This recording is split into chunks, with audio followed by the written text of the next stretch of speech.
I think we'll go with André Esterhuizen just because the clips will also show the categories and what's important for the 12th jersey.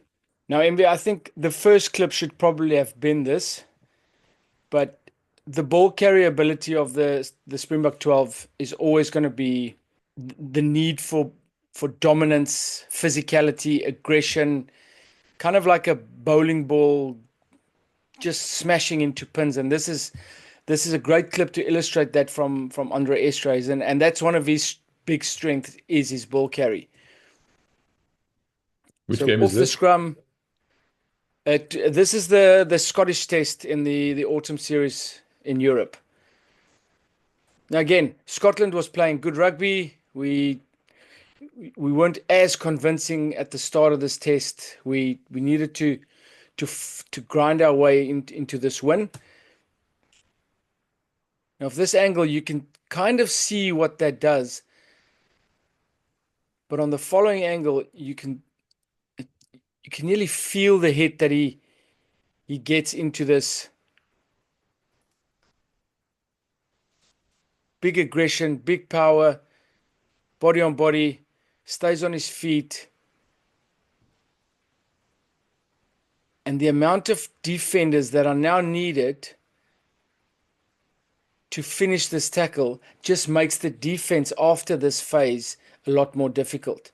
They're going to use the 8. The 6 will probably get involved. Finn Russell has had to turn around and be part of this tackle now. So you've committed 4 players, and 2 of them is probably needed to fold, which means that next phase is a difficult one. And like I said, the 12th jersey, this will always be one of your primary roles. And then you need to look after the ball and ensure that we don't lose it from that phase. Again, off the maul, in back, and like I said, the responsibility is now yours to look after it. World-class placing ensures that the ball's placed long and back and that we keep the ball after a good ball carry. You get guys that have get over the advantage line, great ball carry, but their ground skill is so poor that they actually give some jacklers an opportunity to get onto the ball, even though you've gone over the advantage line and made tackle breaks.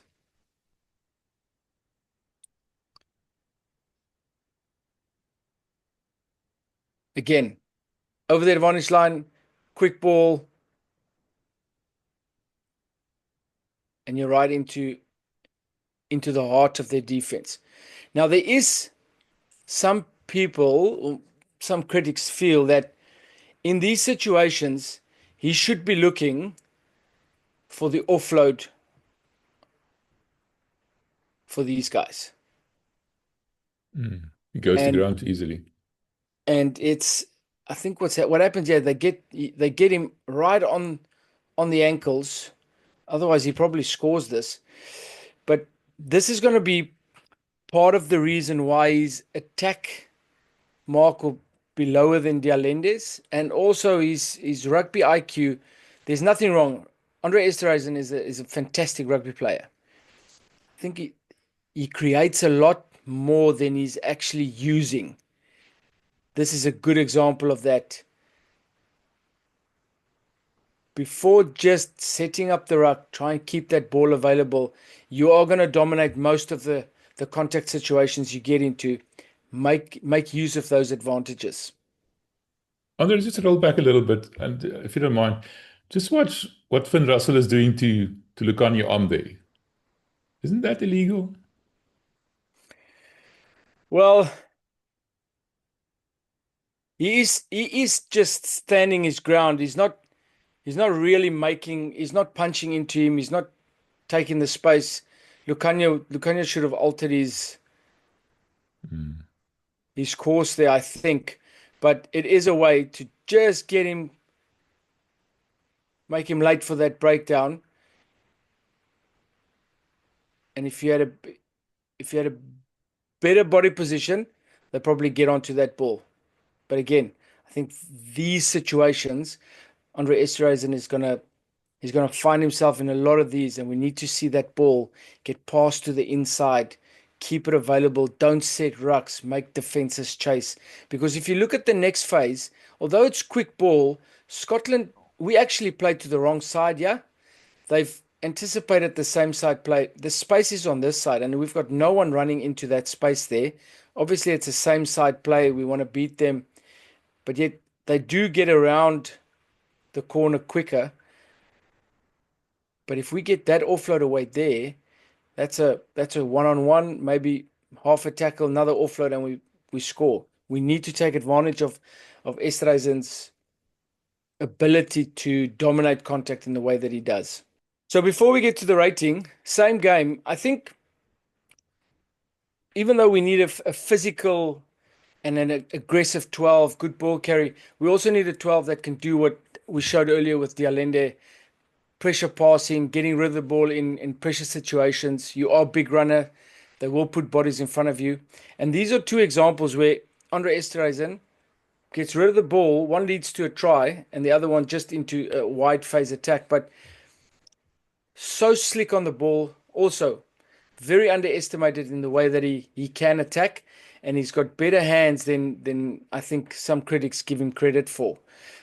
Typical play off a maul, ball goes to 12, out the back to 10 with a cross kick. But the pressure that he gets and the way he releases the ball perfectly to Pollard is what makes this try. There's the pressure, ball, so much time. And Mapimpi will always score that. Next one is pretty similar. It's one of those phase plays where they hit the 12 first, 10 goes out the back. Again, lots of pressure, so slick, and we get into the white channel over the advantage line. Now again, Mbia, he makes it look so easy. But basically in and out. Ball almost didn't touch his hand. And it's into the running course of Pollard. He doesn't need to stop to take that ball, which might slow your attack down. Okay, so now for the rating. Contact dominance. He is bigger and he is more aggressive, and that's why I gave him 1 point more than Dialende. I gave him 37 out of 40. On the attacking creator, he creates a lot. I think he needs to take more advantage of those opportunities he's creating. So he's a 25 out of 30. On the defense, pretty similar, 18 out of 20. And then rugby IQ, 8 out of 10. Okay, so he's at an 88. Yeah, which I think bears out to what we've been seeing for a bit now. All right, interesting.